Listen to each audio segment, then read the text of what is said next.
Khona ababuzile amaphupho amaningi ahlukahlukene. Ngizozama nje ukuthi-ke ngiwachaze, ngiwahlanganise. Nanka-ke amaphupho ney'ncazelo zakhona. Kodwa-ke mlalelo ongakwenza-ke ukuthi uqale ushaye u-subscribe ukuze ungaphuthela mhla sengibuya nenye ividiyo. Ake ngiqale nje ngichaze ukuthi ukuphupha inkosazane kusho ukuthini.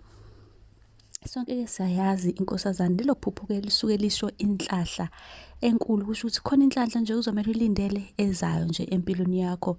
Kanti-ke uma ukuthi-ke uphupha iAlbino, nalokho futhi kubika-ke inhlahla.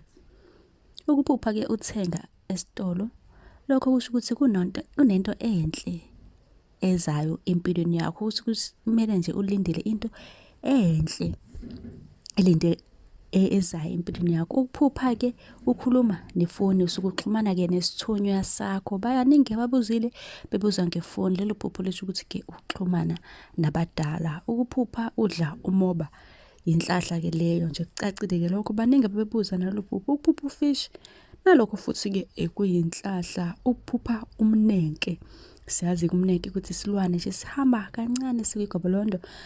Lelo phupho-ke lisho nje isichitho esibi kakhulu. Kusho ukuthi-ke kumele uye kumelaphi eyokukhipha leso sichitho. Uma uphupha nje umnenke kusuke iphupho nje elingekho lihle.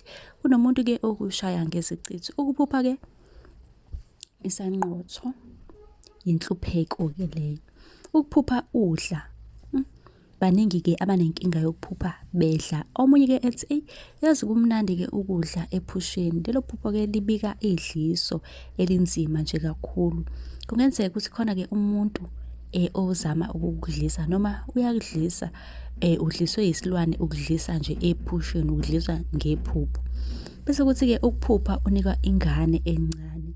Kusuke kuyisilwane-ke leso, leyo ngane iyisilwane.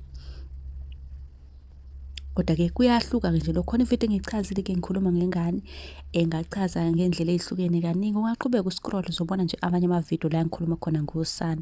Ukuthi-ke la ngihlanganisa lokhu okubuzwe ngabantu kuma-comment. Ukuphupha-ke ugcobe ibomvu, intwaso-ke leyo yakho. Ukuphupha inyoka eyelo, white and yellow, isithunywa sakomalume noma ngithi sakomama. Sisuke-ke sikuvakashele. Ukuphupha-ke ubuhlalo obumhlophe. Ubuhlalo obumhlophe bubika ukukhanya nenhlahla. Ukuthi-ke khona inhlahla ezayo.